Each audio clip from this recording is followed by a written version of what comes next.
Welcome to the end of summer in Bonny's Vineyard garden.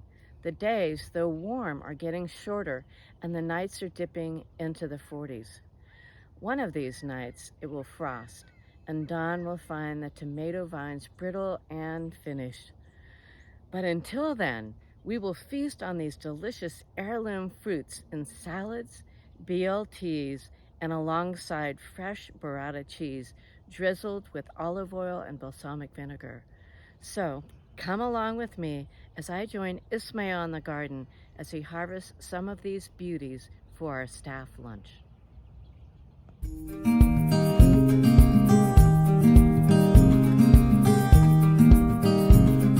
Good morning, Ismail. Good morning, Bonnie. I would love to get some tomatoes for our staff lunch today.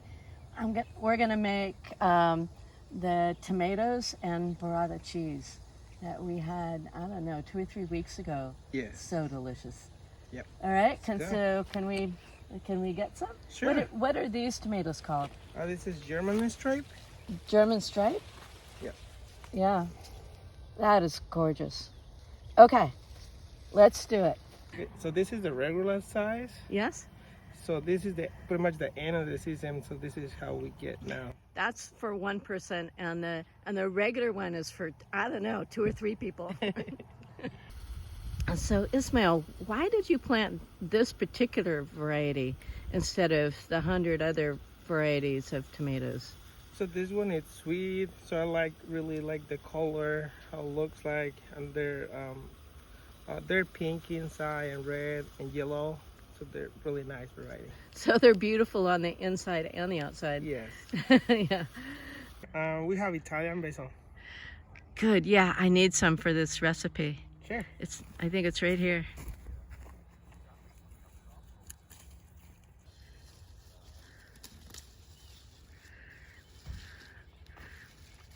Oh man, that smells good. I can. I'm a few feet away from you, and it's so fragrant. So yeah, beautiful. That'll be perfect for our lunch. Thanks, Ismail. You get it.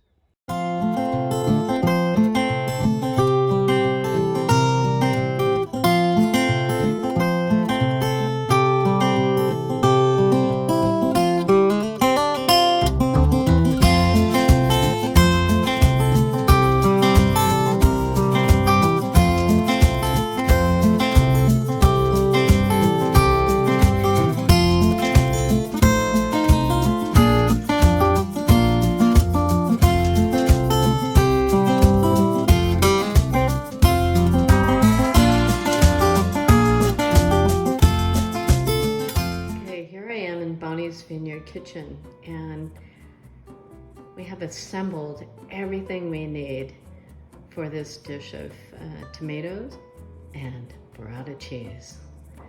We've got the burrata, and it can be any brand as long as it's a good quality.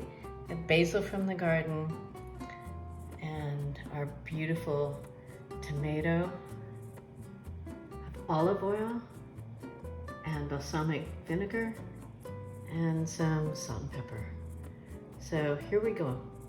So we're gonna start with the cheese, and it's floating in a kind of a milky looking water.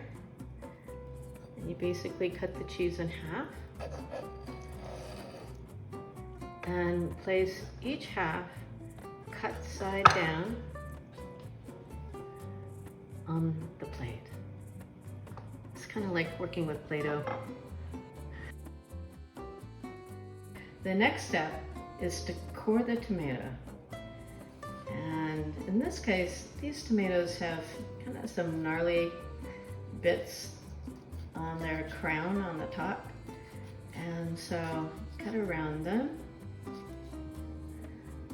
And what's exposed inside is, you can see all the oranges, yellows, and reds and pinks of this tomato. So pretty. This tomato is so big that I'm gonna cut it in wedges. It doesn't really matter whether the tomato is cut in wedges or in slices, horizontally or vertically. None of that matters. Just whatever seems to make sense. Then you place the tomatoes, the tomato wedges in this case, around the cheese.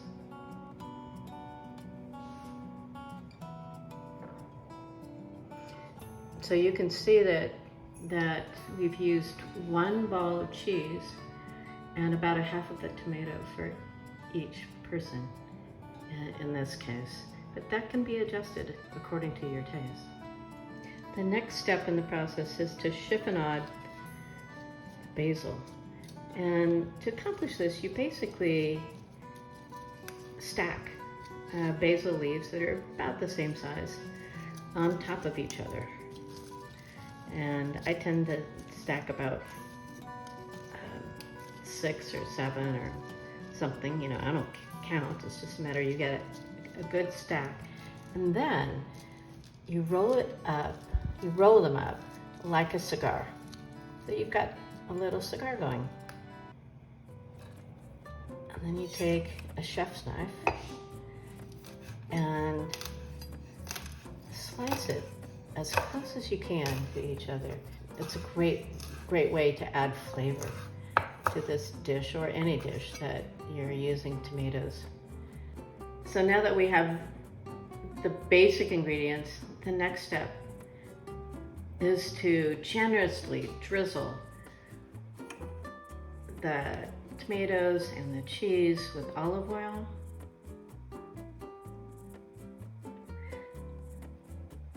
And then with balsamic vinegar.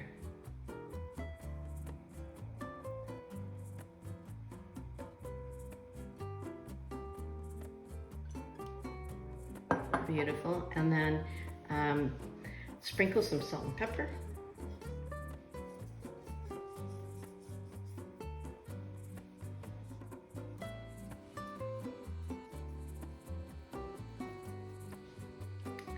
And then the last is to decorate with ribbons of fresh garden basil.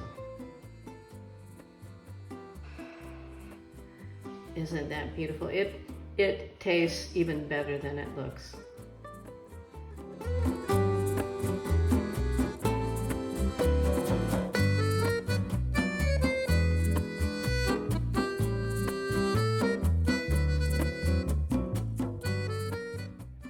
I hope you enjoyed watching us prepare this to die for simple and delicious dish.